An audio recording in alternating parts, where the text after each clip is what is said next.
السلام علیکم ناظرین۔ پیارے بابا، میں جانتا ہوں اس خط کے لفافے پر میرا نام دیکھ کر آپ چونکے ہوں گے۔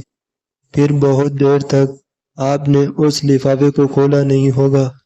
میرا نام دیکھتے رہے ہوں گے اور آپ کو سب کچھ یاد آتا رہا ہوگا جو میں آپ سے کہہ کر گیا تھا اور جس پر میں آپ سے نادم ہوں۔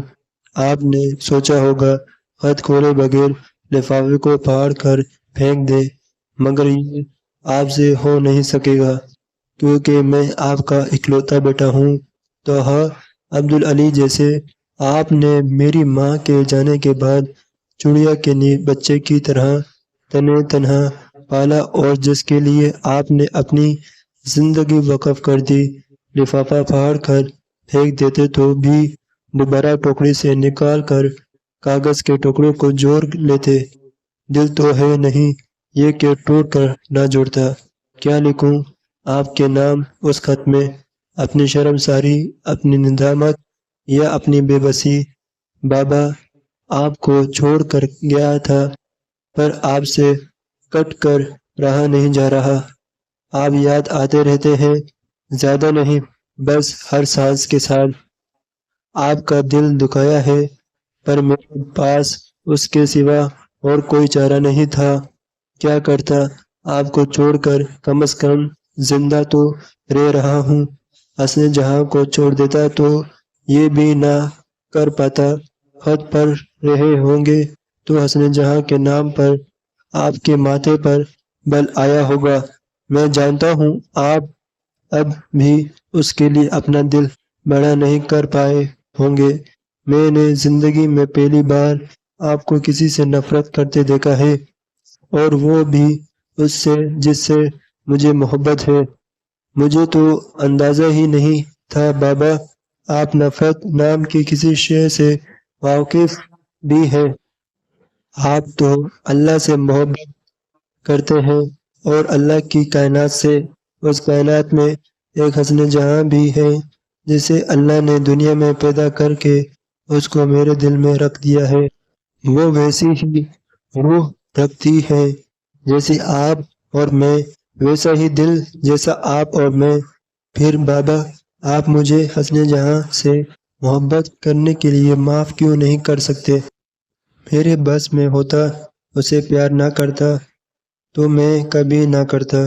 میرے بس میں ہوتا اس سے ترک تعلق کرنا تو میں کب کا کر چکا ہوتا، پر میرے بس میں کچھ بھی نہیں۔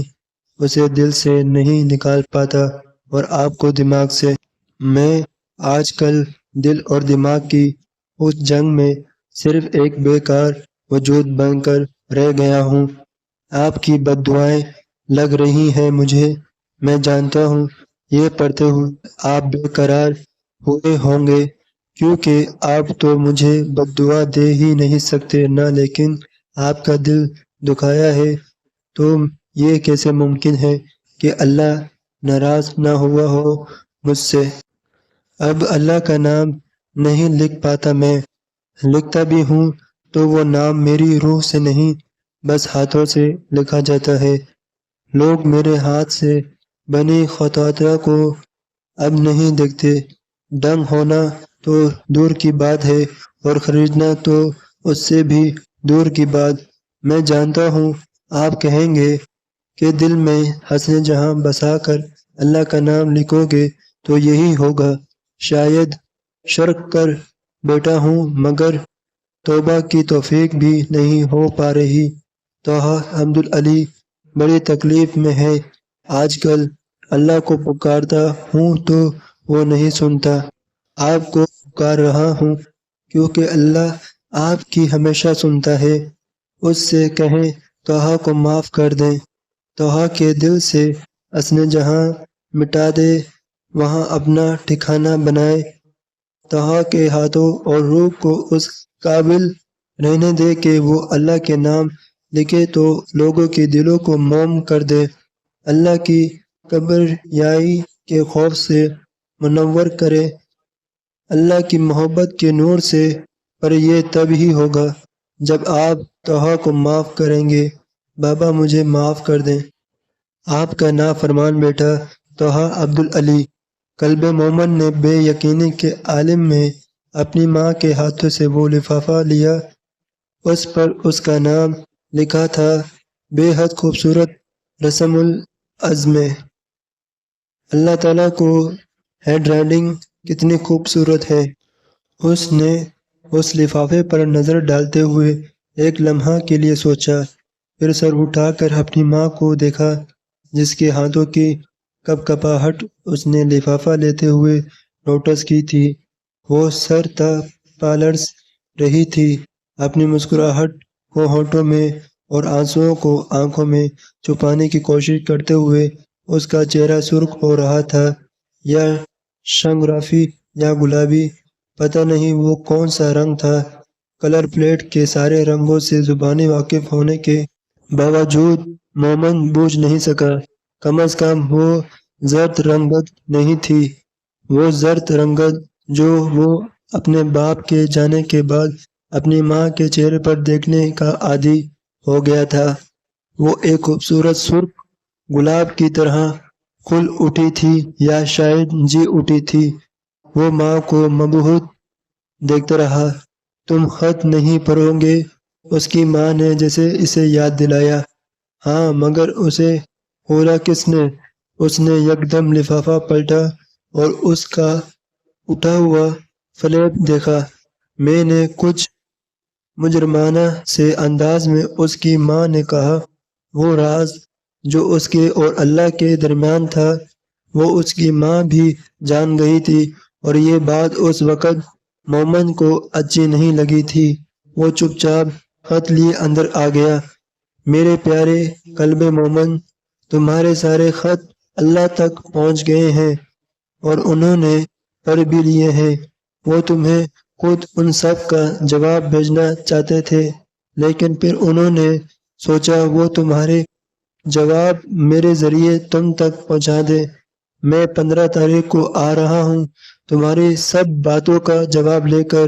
تمہارا دادا عبدالعلی۔ جس بے قراری اور بے چینی سے اس نے لفافہ کھول کر خط پڑھنا شروع کیا تھا، اسی بے بسی، بے قراری کے ساتھ ہی اس نے خط ختم بھی کیا، بے حد مایوسی کے ساتھ۔ تو یہ خط اللہ تعالیٰ نے لکھ کر نہیں بھیجا؟ اس نے عجیب مایوسی سے سوچا۔ پر دادا یہاں کیوں آ رہے ہیں؟ اس کے ذہن میں اگلا سوال ابھرا، مگر اس سے بھی بڑا سوال یہ تھا کہ دادا کو یہ کیسے پتہ چلا کہ اس نے اللہ تعالیٰ کو خط بھیجا تھا، اور دادا کو کیوں اس کے خطوں کا جواب دینے کے لیے اللہ نے چنا؟ کیا وہ بھی اللہ کے پاس رہتے ہیں؟ سوالات کا ایک انبار تھا جس نے اس کے ذہن کا گھیراؤ کیا ہوا تھا۔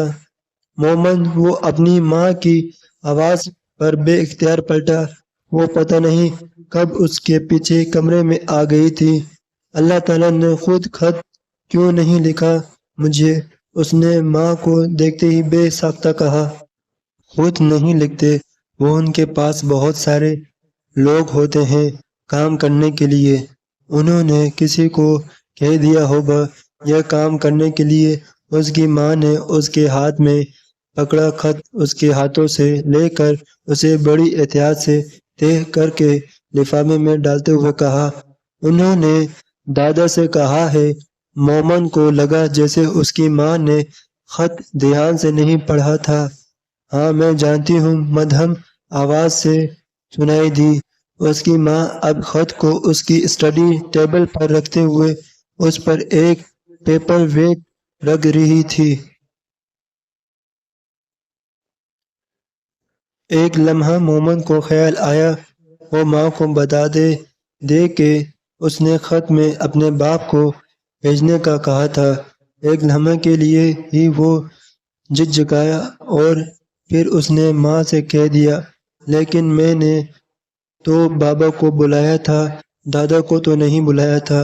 اس کے شکوے کا جواب اس کی ماں نے ایک پراسرار مسکراہٹ سے دیا، مگر اس مسکراہٹ کے ساتھ اس کی آنکھوں میں بہت سارے کمکمے سے روشن ہوئے تھے۔ وہ بھی تو آ رہے ہیں؟ وہ ساکت ہوا، پھر خوشی سے بے قابو۔ جواب میں ایک اور مسکراہٹ آئی اور پھر ایک ہنسی۔ اس نے باپ کے جانے کے بعد آج پہلی بار ماں کو کھلکھلا کر ہنسنے دیکھا تھا۔ سرخ ہوتے چمکتے چہرے کے ساتھ محمد کو یقین آ گیا تھا کہ اللہ تعالیٰ واقعی اس کے بابا کو بھیج رہے تھے، اور وہ بھی اس کے دادا کے ساتھ جن سے وہ کبھی نہیں ملا۔ مگر اس سے بھی زیادہ ناقابل یقین بات یہ تھی کہ اللہ تعالیٰ کو اس کے سارے خط مل گئے اور انہوں نے اس کے خط پڑھ بھی لیے۔ اس کی ماں کمرے سے جا چکی تھی اور مومن وہیں کھڑا تھا، اپنے دل کی دھڑکنوں کو گنتا۔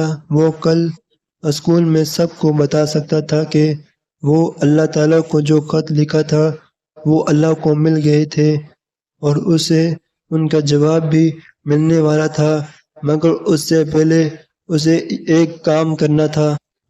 وہ بھاگتا جا رہا تھا پھولی ہوئی سانس کے ساتھ، کھیتوں میں لہلکائی ہوئی سبز فصل کے بیچوں بیچ اس پگڈنڈی پر جو اس جنگل کی طرف مڑ رہی تھی۔ اس کی سائیکل کا ٹائر پنچر تھا اور محمد کل تک انتظار نہیں کر سکتا تھا۔ سارے دیو، جن، بھوت، چڑیلیں اسے سب بھول چکی تھی جو اس جنگل میں کہیں نہ کہیں بستے تھے، اور جن سے پورا قصبہ بچوں کو ڈراتا تھا۔ یاد تھا تو بس اسے وہ لیٹر باکس یاد تھا جس میں ڈالے ہوئے خط اللہ تک پہنچ گئے تھے، اور وہ اب تصدیق چاہتا تھا کہ یہ سب جھوٹ نہیں تھا۔ اس کی ماں کی کوئی طفل تسلی بھی نہیں تھی۔ لیٹر باکس وہیں پڑا تھا جہاں اس نے رکھا تھا، اس سوکھے ہوئے درخت کے گرے ہوئے تنے پر جو مسلسل ہونے والی بارشوں میں اسی تنے کی طرح نم تھا۔ مومن چلتے ہوئے تنے کے پاس آیا۔ اس نے بے تابی سے لیٹر باکس کو درخت کے تنے پر لٹایا اور اس کا نیچے والا وہ حصہ کھولا جس کو کھول کر خط نکالے جاتے تھے۔ لیٹر باکس بالکل خالی تھا۔ اس کے 30 خط اللہ تک پہنچ چکے تھے۔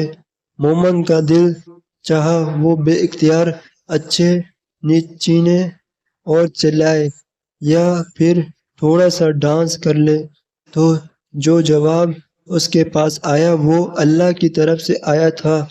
اس نے اپنے منہ پر ہاتھ رکھ کر جیسے اپنے کھلے ہوئے ہونٹوں اور کھل کھل پڑتی ہوئی مسکراہٹ کو بھی وقت چھپایا۔ لیٹر باکس کا نچلا حصہ بند کیا اور اسے سیدھا کر کے تنے پر رکھا۔ ایک بار پھر مسکرایا، پلٹا اور برق رفتاری سے دوبارہ بھاگنے لگا۔ پیروں کے نیچے آنے والے درختوں کے خشک اور سبز پتوں نے اس بار کوئی چڑمڑاہٹ نہیں کی، کیونکہ وہ سب بارش کے پانی میں بھیگے ہوئے تھے۔